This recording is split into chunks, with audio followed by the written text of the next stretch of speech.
This stand here has a lot of historical, I don't know what you want to say. It's got a lot of history. When I moved here and bought this piece of land, which was in 2002, there were already tree steps in that tree. And I didn't pick that tree because it had steps in it. I picked the tree because I liked the fact that the ridgetop kind of narrowed down here, a little bit of a saddle. The deer were crossing back and forth over the top of the ridge here. And that stand made a lot of sense because I figured on a south wind, my scent would blow out over the top of the valley that's to the north. So I thought, well, I got south or southeast wind. I've got the perfect spot with this little, kind of a little draw that comes up to the base of the tree, down down across the valley.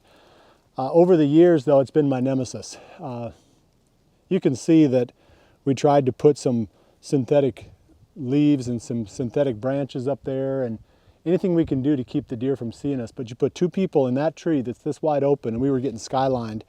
And it got to the point where we could barely hunt this and the does would know we were there. I mean, they would come along and boom, they would just stare right up at the tree. So I shot a lot of does here. I don't think I shot a buck out of that stand. We had some close calls. I know early on, when we first started filming here, we had a couple of really solid shooter bucks that came through here that we just couldn't get shots at. But as far as killing a buck out of that one, I don't think so. Killed a lot of does. The spot just sets up really nice. Up on this ridge, in the mornings, these ridges are where the action's at. The does come through here and they mill in, into the little spots and they bed. And the bucks come through cruising and looking for the does. So a spot like this, it might not even start to get good until an hour after first light, but it might be good up until almost the middle of the day. This was one of those kind of spots. These ridge top setups are really nice on the mornings. So I've got one on this side, I'm gonna pull it, and then right on the other side of the ridge top, I've got another one. And there's two draws that come up the ridge on opposite sides and face each other. That's why the ridge narrows down right here and bottlenecks, because it's these two ridges that come up and almost meet.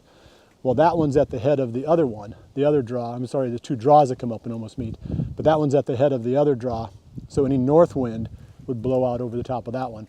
So I've got one on either side. We're gonna grab them both today and get them cleaned up and make a decision about whether to put them back in here again. But these have been, well, the other one, I do have a story to tell there. The first time we were gonna hunt that was sometime, I think around the 9th or 10th of November in 2017. And that was when we were hunting that buck that we'd called the Lone Oak buck, big 8-pointer. And we got turned around on the weather forecast. We picked the wrong spot. The wind wasn't what we thought it was gonna be.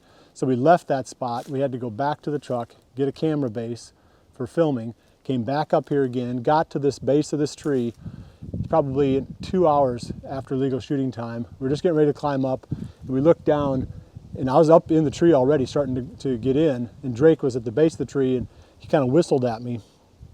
The Lone Oak buck was walking right down the trail that runs right past that tree. I mean, if we'd picked that spot, if the wind forecast had been correct and we'd picked that spot first thing in the morning, we probably would have had a shot at that buck. But he saw us, of course, ran off. We never saw that deer again. It was a pretty cool buck, but I don't know how he disappeared, what happened to him. We found sheds from him that winter, but we never saw the deer again. So that's the story of these two spots. Not exactly famous, somewhat infamous, but this kind of location, though, up on these ridge tops is really a killer spot for the mornings during the rut. I just thought of another story from this tree stand that's on the south side of the ridge top.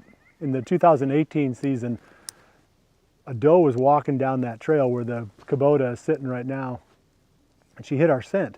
Started to get spooky, so I was going to shoot her, and there was a forked branch in that small tree right in front of the stand, and I could see through it just fine. My line of sight was perfect. Well, the arrow comes out below the line of sight, of course, and I shot and smack, and of course the doe ran off, no injury, and I looked and I thought, what the heck? And I had dead center, square, middle of the branch, one of those little forks that came off that tree.